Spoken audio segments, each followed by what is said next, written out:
Hi, Jason Gaston here to Freedom Flipper, and I want to welcome you to another episode of Wholesaling Real Estate 101. But before we get started, I want you to click on the link below this video and subscribe to my YouTube channel. I have weekly videos that give you strategies, tips, and tricks that you can use to help you get started in real estate or to help enhance your current real estate business. So I want you to click on the link below this video to subscribe to my YouTube channel because you can get all the updates with the tips, tricks, and strategies for your real estate business.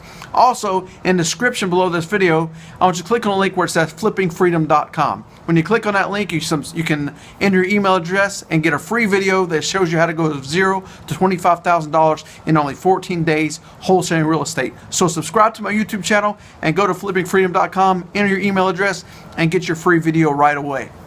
Now, the reason for this video today is I had someone ask me, a new real estate investor, one of my subscribers asked me this question, that is, if I'm going into a real estate deal, what if I lose my deposit?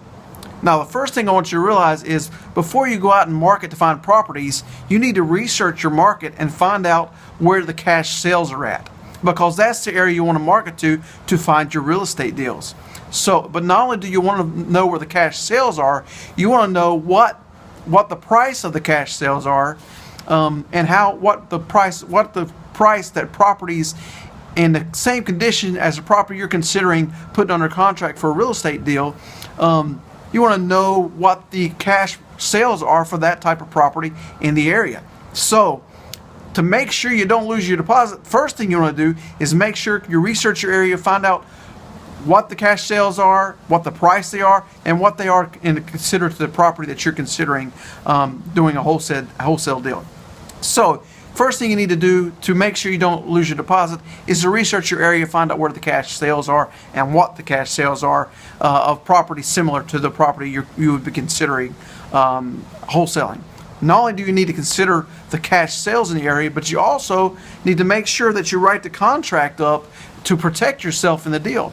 Now, when I do a wholesale deal with a private seller, something that's not on the market, something that's not listed, I'll put your property under contract for 30 to 45 days. And the reason I do that is to give me plenty of time to find a buyer for my real estate deal. Now, generally, at this point in my business, it will only take a few days for me to find a buyer for a property.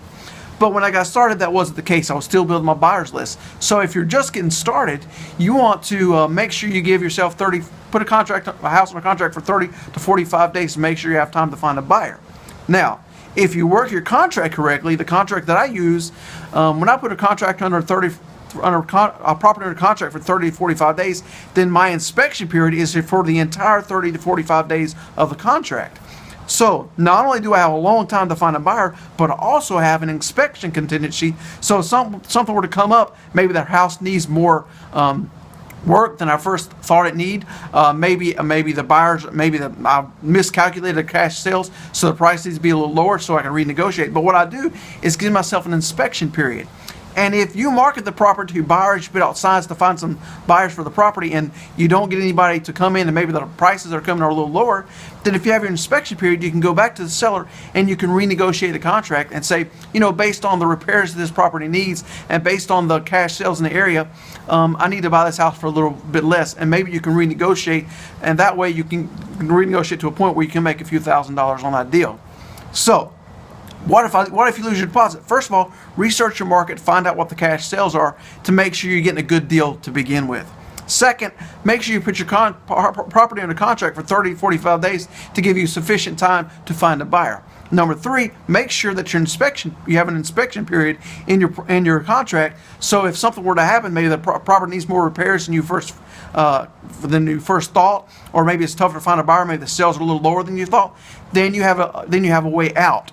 But the idea is to put a property under contract knowing where the cash sales are in the area and give yourself plenty of time to find a buyer, and also give yourself an inspection period. So that way there is no reason to risk or to lose your deposit.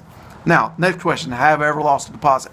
Yes, I have lost a deposit, but it wasn't on a wholesale deal. It was on a deal I was considering rehabbing, and what happened was I was using a hard money lender, and my hard money fell through, and I wasn't able to purchase the property because it was more than I had to personally to pay for that property, so I had to use hard money, and that hard money didn't come through. So, have I lost a deposit before? Yes, I have. But in most cases, you make sure you have contingencies in the contract, like a long inspection period, plenty of time to move the contract, and you also study the cash sales in the area. That way, when you put a property under contract, you don't have to worry about losing your deposit. Why? Because you've researched your market to find out what the cash sales are, because you put the property under contract for a long enough period of time to find a buyer, and you've given yourself an inspection period. So if for any reason you need to back out of the contract, you can, and that way you do not lose your deposit. So, question, what happens if I lose your deposit? There's no reason to lose your deposit if you make sure you set up your contract right and you research your market to find out where the cash sales are. So, don't have a fear. If you're trying to get started wholesaling real estate, don't have a fear of losing your deposit. Why? Because you can set up a contract in a way where you will not lose your deposit. And the next thing is, in most cases, especially when you're dealing with a private seller, your deposit doesn't have to be that big, maybe $100 or even less at times.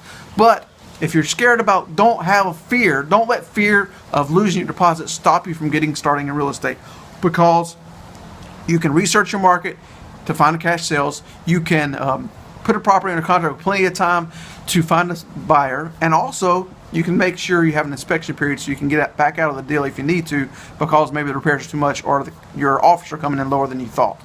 That way you can either renegotiate, or if you need to, you can back out of that contract. But very few times have I had to back out of a contract. Why? Because I do research ahead of time.